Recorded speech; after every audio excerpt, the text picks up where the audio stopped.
Good afternoon. Thanks again so much for joining us for our Bible study. Tonight we're on Lesson 5 of the Gospels, Events and Viewpoints. And tonight we're going to be looking at the Gospels and the early life of the church, just sort of the precursors leading up to, really leading up to the book of Acts and everything that's going to follow.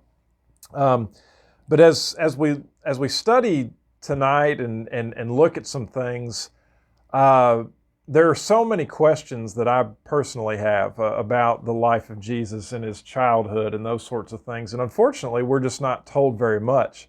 We'll look at a few things that are mentioned and even some speculation that some secular authors have made. But the fact of the matter is, there's just a large part of Jesus' life about which we know very little. When you think about the fact we know some pretty specific details about his birth, some very small shards of information after his birth. We'll talk about, of course, when he's 12 years old going to the temple. And then there's just silence up until he begins his ministry. And the one thing that we may not think about is the fact that we are told about not just his birth, but his pre-existence. And Ted's going to talk to us about that. Yeah, of the four gospel writers, John starts out earlier than any of the others. Doesn't mean that he wrote first. More than likely, Mark probably wrote first. But John starts with the pre-existence of Christ. He talks about Jesus before the world began. Mm-hmm.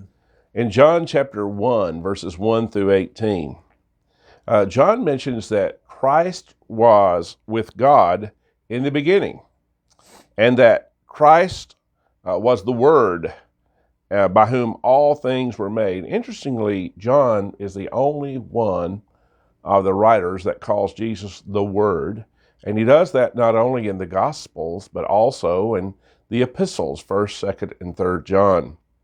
But one of the key verses of John's discussion of the pre-existence of Christ before the world even started was the fact of verse 14. John writes, "And the Word became flesh and dwelt among us." So this points to the fact that Jesus, the Son of God, came to earth in bodily form, and the apostles witnessed, like John, witnessed him, touched him, heard him, were trained by him, lived with him. And so when Christ came into the world, born in Bethlehem, it was not the beginning of his being. It's hard for me to understand, Ryan, eternity, but Christ has always been. Right. He is eternal. So I think the pre-existence of Christ is kind of complicated. I have a hard time understanding it, to be honest.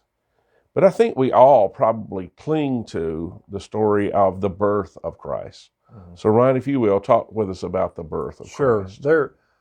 In the Gospels, there are two birth narratives, Matthew and Luke, and they're the only Gospels that do record his birth, but they're also the Gospels that begin with the genealogies. And so there's a very specific point and purpose behind that. Matthew, of course, in Matthew chapter 1, he gives the genealogy through Jesus' legal father, Joseph, and then Luke traces Jesus' genealogy back through Mary, so that we know his entire hybrid.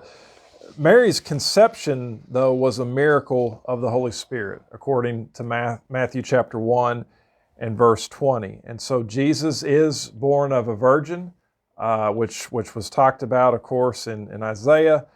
And this is all part of the prophecy and of course, the miraculous nature in which, again, he didn't get his beginning. He's always existed, but he did get his, I guess we could say, his beginning on his human existence on this earth.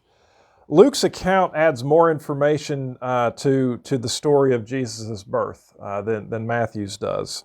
And some of the things that are included would be Mary's visit while with child to see her cousin Elizabeth. And of course, we get to see the really interesting interaction with the baby leaping in the womb. The reason that Joseph took Mary to Bethlehem to obey the command to be taxed. Without that information, we might wonder why they were there in the first place. But we're told they had to go in order to follow the laws of the land. In Luke chapter 2. Also in Luke chapter 2, we read about the birth of Jesus with specific details, such as the swaddling clothes and the baby being laid in a manger, and understanding that these details are very common. I think probably we, even through songs that we hear at Christmas time, they've become very, very common. But what we need to recognize is without Luke's account, a lot of this information wouldn't be here. Luke also includes the presentation of Jesus at the temple in Luke chapter 2, where we meet Simeon and Anna, and both of the prophecies about Christ and the presentation of him, the dedication of him at the temple, being raised by devout Jewish parents. And then Luke also records the announcement of the angel to the shepherds about the birth of the baby. And in Luke 2:11, who is Christ the Lord. He says, this is the one, this is the Christ. And so, lots of information, again, surrounding his birth. But we're going to talk now about his let's not forget where he was born and where he was raised are two different places. And so we're going to talk about his home in Nazareth next. One of the ugliest stories in the New Testament to me is how Herod tried to kill the baby. And obviously some time had passed because he attempted to kill Jesus, and to accomplish that, he killed all baby boys under the age of 2. But an angel of the Lord in a dream appeared to Joseph, and he told Joseph to take the child and Mary and go into the country of Egypt. And it's important for us to remember that these things were fulfilling prophecies. Jesus fulfills over 300 Old Testament prophecies. So the fact that he was born in Bethlehem fulfilled a prophecy. The fact that he would go to Egypt fulfilled a prophecy. So while Joseph, Mary, and Jesus were in Egypt, Herod died, and his son Archelaus was ruling in his place. So an angel of the Lord again appeared to Joseph in a dream, instructed him to take Mary and the young child back to the land of Palestine. Now, Nazareth had been their place of origin. Mary's hometown was just about 5 miles away, but Nazareth had been Joseph's place of origin, and so Nazareth was a good place where they could go back, and the boy could be raised there, and that again would fulfill prophecy. So they were in Egypt. They went all the way up to Galilee, and Galilee is up around the north part of Palestine, up around the Sea of Galilee, and they were there at Nazareth. Now, concerning Jesus, he spent years growing up in Nazareth, and this fulfills a prophecy. In Matthew chapter 2 and verse 23, we see, he shall be called a Nazarene. And by the way, this is the only place in the Gospels that Jesus is referred to as a Nazarene. But again, it fulfills prophecy. Now, Luke was the gospel writer who recorded that 12-year-old Jesus trip to Jerusalem. And like Ryan said about some of the details of the birth narrative, if it were not for Luke telling us about this 12-year-old Jesus, we wouldn't even know anything about the life of Jesus from the time of his birth until the time he started his public ministry. Luke tells us that was when he was about 30 years of age. And so Luke fills in a lot of details Luke does a great job both in Luke and in Acts, filling in some gaps of information. But then after that 12 years of age period, then the next 18 years are silent years. Yeah. During the silent years, there's a lot of speculation. And, I guess it's our human nature that we wonder. And I think maybe not even maliciously, but I think in the early centuries, probably rumors abounded, and certain individuals wrote down some of these myths and these legends. And it almost reminds me of like the stories of Superman, where Superman is a boy, he's picking up a tractor and doing all these feats, and they're trying to keep him quiet. And that's, unfortunately, I think that's kind of the way we maybe have a tendency to view Jesus, as this superhero boy doing these crazy things. And some of these books, these apocryphal books, which just mean hidden writings, we're trying to show Jesus in that light during those years. The problem that we have with these works, and every once in a while someone will say, "Hey, do you know about these other books?" I had someone just the other day ask me if I'd ever read any of those, and I've heard some say, "Well, we just don't need to deal with those." I encourage you to read them, because when you read them and you compare them to Scripture, you can tell they're clearly not Scripture. They contradict. They don't make very much sense, and they're very fanciful. One example is that some say that Jesus healed a bird with a broken wing when he was a young boy. And it sounds like a neat tale. It sounds like it's in character, I guess, with Christ, that he's compassionate to this poor animal. Is it possible that somewhere along the way Jesus healed a bird? I suppose it's possible. But probably not, certainly not in that timeline, because we read in John chapter 2 that the Bible tells us that Jesus' first miracle was turning the water to wine at the marriage feast in Cana of Galilee. Luke chapter 2 and verse 52 gives us the summary of, I guess, his early life. And the summary is very brief, it's very general, but it's telling. It says that he grew in wisdom. So he learned, he acquired, human knowledge and experience and wisdom. He grew in stature, just like you and I.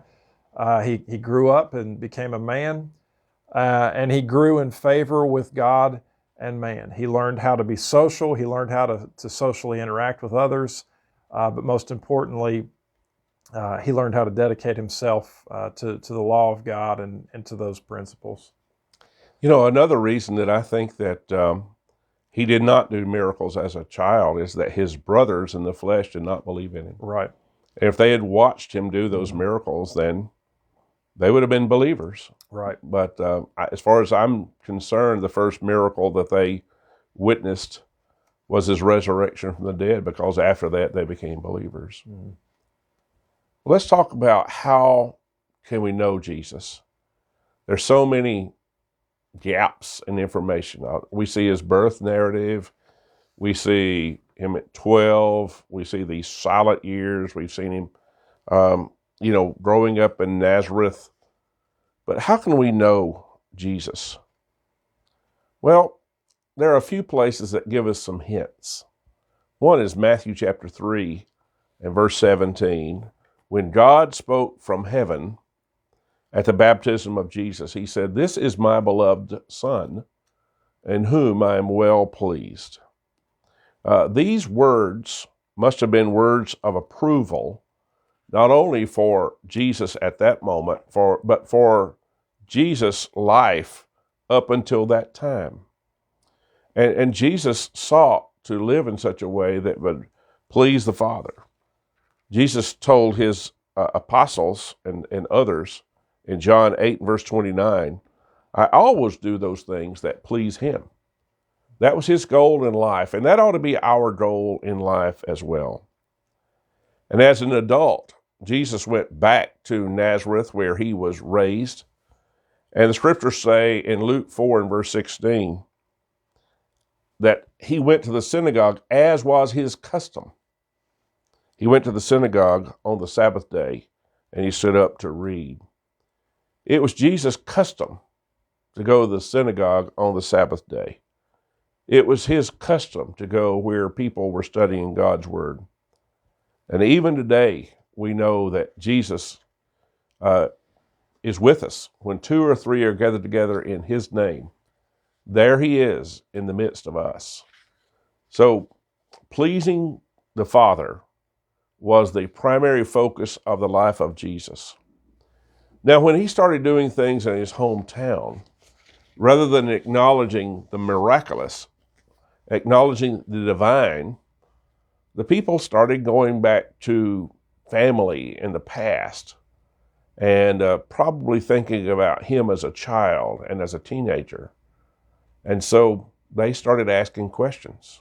Yeah, I was thinking, you mentioned the fact that his brothers, probably that was the first miracle, obviously because John said it, but, they're surprised. But I think this is even more evidence. Mark 6:3, the people say, "Is not this the carpenter, the son of Mary?"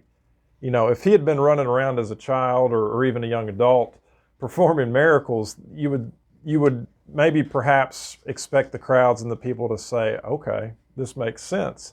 But they're just shocked. They say, "That's just that, he built my table," or that doesn't make any sense. This is just a normal guy. I mean, we grew up with him. You'll hear that about, different situations. Well, I went to high school with that guy. There's no way. Jesus, for all intents and purposes, appeared as a normal man. People spoke of Jesus' everyday work, that of course he was a carpenter. He's a common man. And before his teaching began, Jesus, one of the things that we can infer is that he had learned the glory of common labor. And I know you're thinking, the glory of work. There's no such thing. But there is. There's honor and there's respect, of course, to working hard and finding accomplishment in working with your hands and in doing any kind of work and doing it in an honorable way. And yet, while he did all of those things, we're told that he was sinless as he lived this human life. Hebrews chapter 4, verses 14 through 15 talk about Jesus being our high priest, but not in such a way that he can't understand us, can't sympathize with us, because he lived on this earth, but he did so, the Hebrews writer says, without sin. And so there are a lot of this balancing act, these seeming contradictions with Jesus that make him the divine Savior. The fact that he's sinless and yet he's human. That he works as a man and does these physical things, and yet later on we read about the miracles he was able to perform. And all of these things, I think, lead and point to the fact that God is powerful and glorious, and leads us really to two summary statements or ideas that Ted will talk about. Sure. I think there are a lot of lessons we can learn from what we've talked about tonight. One thing that's not written on the PowerPoint, but I was thinking, Ryan, you were talking about these apocryphal writings and how if you read them, you can see that clearly they're not inspired, they contradict and all sorts of things. But that does point to the authenticity of inspired Scripture, mm-hmm. because it does not contradict and it makes perfect sense. Mm-hmm. But as Ryan mentioned, there are two conclusions we want to leave you with tonight before we start our discussion of the questions. One is that work can be holy if the one doing the work is holy. Holy means set apart, it's sanctified, it's special. And remember, we're instructed that whatever your hands find to do, do it heartily as unto the Lord. So you may be in a job that's just common labor and you're like, how could this possibly glorify the Lord? If you're providing for your family, if you're paying bills, if you're being kind to people, the job can be holy because you're holy and you're making an impact and influencing others around you. The second lesson is that great intentions are precisely that, intentions. Unless we're faithful to carry out our purposes in the little things of life, we may think that some of the details of Jesus' life are just small, minute little things that really do not matter. But Jesus was faithful. And if he was faithful in the little things, he was also faithful in the big things. Mm-hmm. Let's look at our discussion questions. And Ryan, I'm going to ask you the first one. Sure. Matthew and Luke wrote about the birth of Jesus. What are some of the differences in their accounts?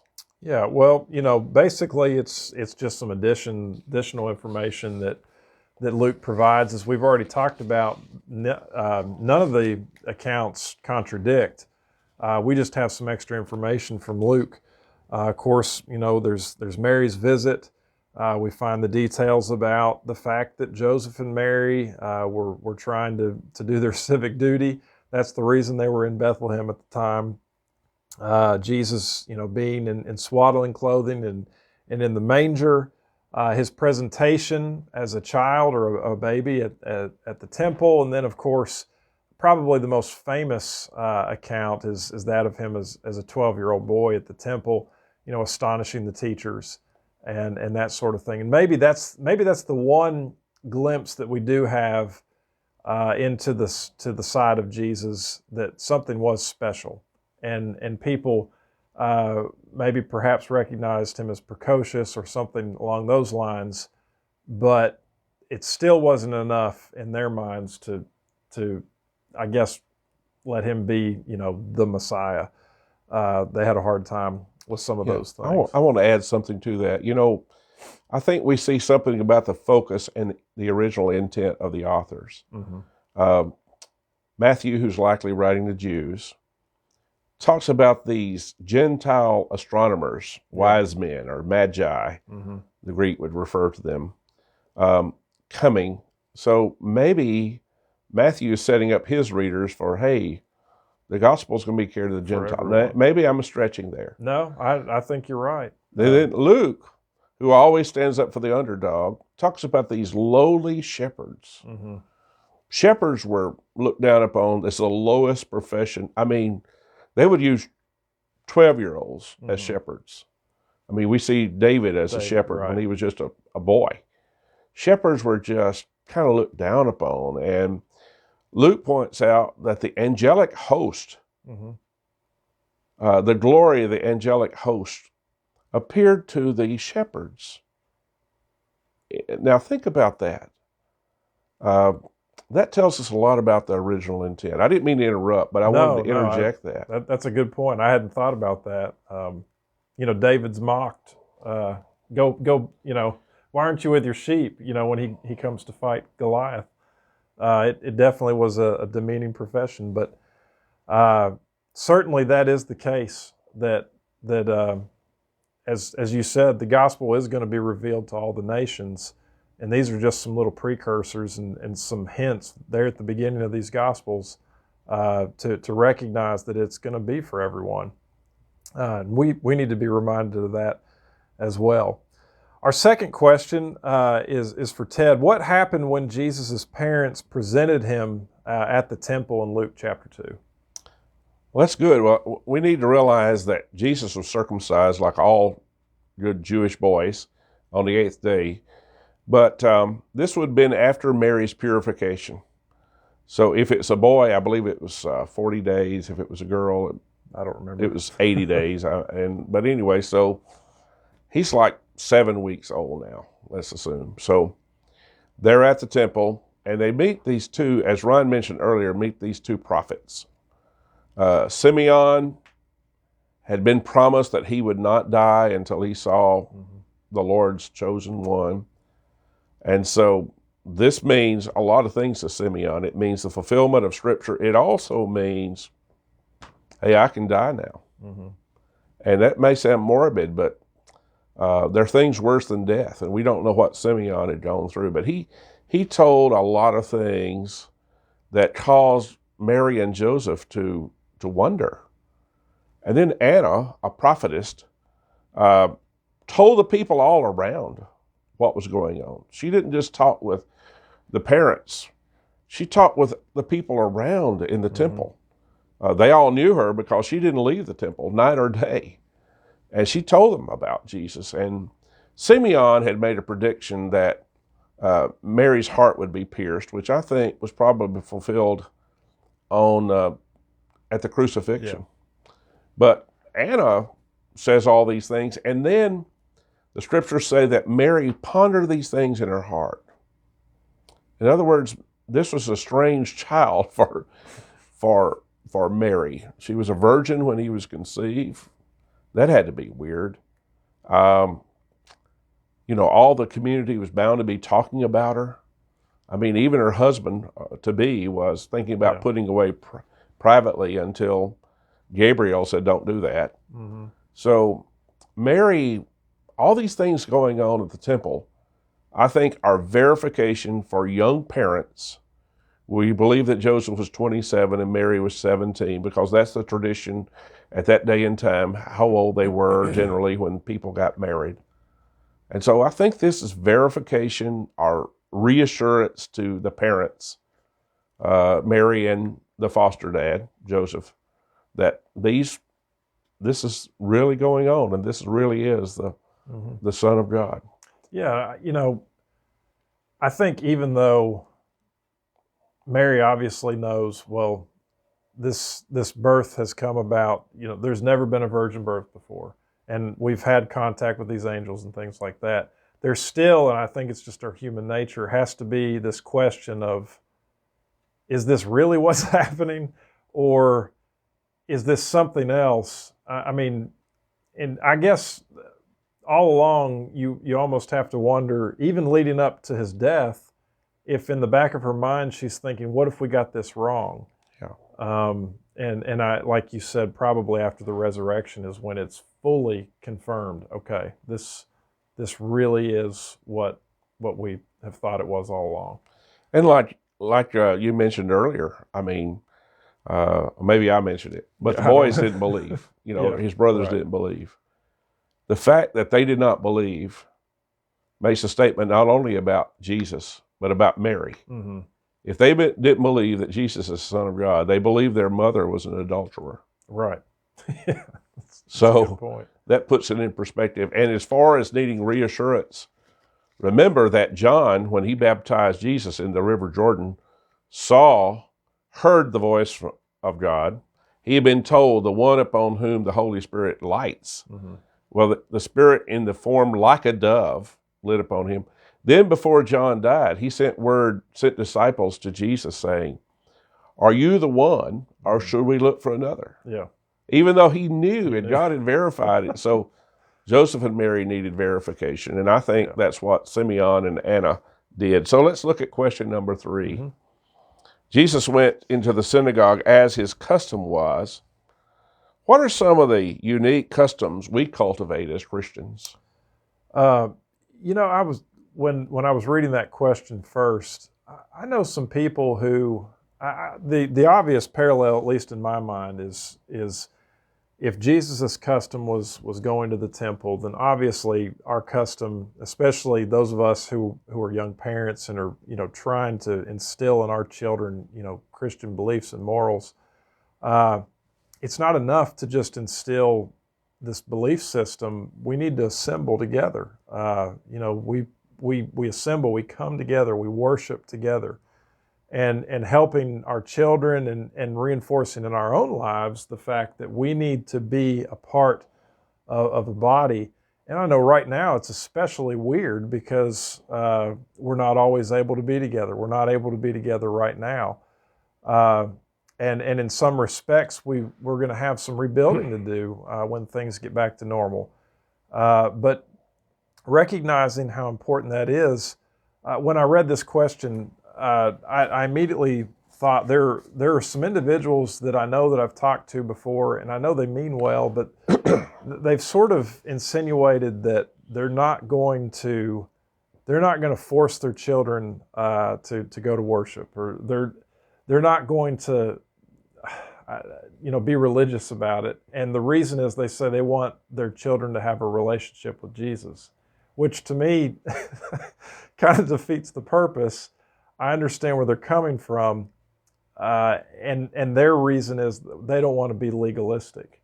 Well, I don't think that going to church as many times as the doors are open is legalistic at all. In fact, it's the example that we have of how Joseph and Mary raised Jesus. I think the legalism falls in later when you start binding other things on people that the scriptures have not bound. And so to me, the strongest, I guess, the strongest custom to take from all of this is to make sure that we recognize that, yes, we do need to have a personal faith and a personal relationship with the Lord, but the personal faith has to be a part of a corporate faith as well.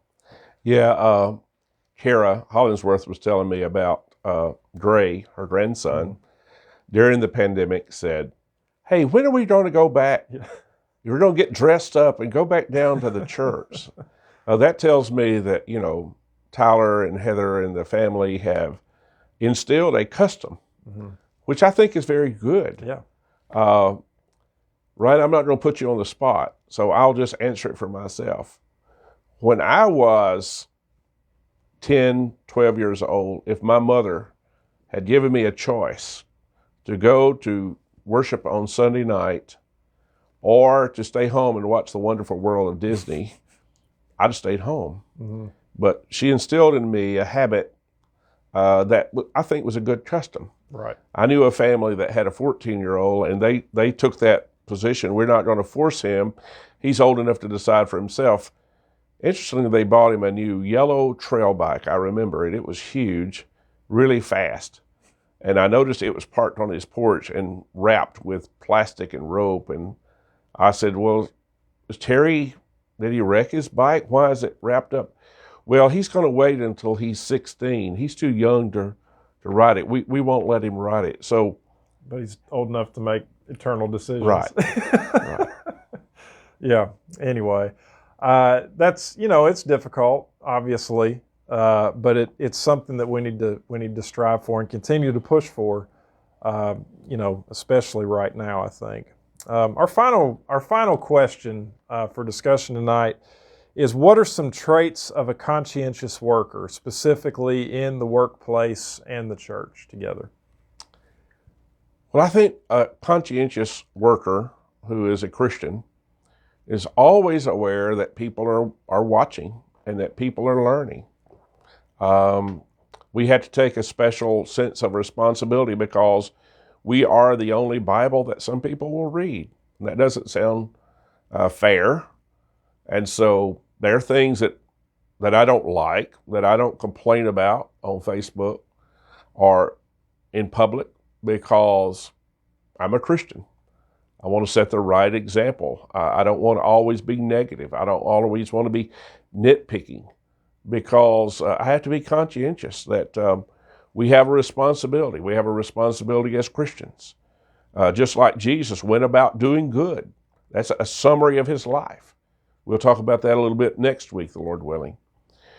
We need to go about doing good, because we can tear down in 5 minutes what it's taken us 20 years to build up. Mm-hmm. And so we have to always be conscientious about what's going on. I don't know if any of you ever do this, but sometimes I think about mistakes that I have made in the past, and I regret them so much that it puts me in a foul mood. And sometimes I'll have to be reminded, look, those things are in the past, and you've been forgiven, and the people that were involved have forgiven you, or some of them are even dead. They've gone on to be with the Lord. So we have to live for the Lord and be conscientious about it, or we'll have regrets. And I would certainly regret if my poor example ended up causing someone to lose their soul. And so I think that's the reason we have to be, regardless of where we are, I used to go to a basketball game when our kids were young, and there was this one parent who was a Christian. She was so loud that several technical fouls were called upon her, and finally she was escorted from the gym. And I'm not judging her, but I'm just thinking, did she ruin her witness? Mm-hmm. Did she ruin her opportunity to share Christ with those who do not know him? Let's bow for a prayer. Our dear Heavenly Father, thank you for Jesus. And what little we know about his childhood and his early life, Lord, we just know that he went about doing good, that he was faithful to you, that his purpose was to please you and to win souls. And Father, help us to cultivate customs in our children and in our own lives that will serve them well and serve us well for generations to come. And our Father, I pray that you'll always help us to be conscientious workers, whether it's in the workplace or in the church, to set the right example, to glorify you in the way that we live. In the name of Jesus, we humbly pray. Amen.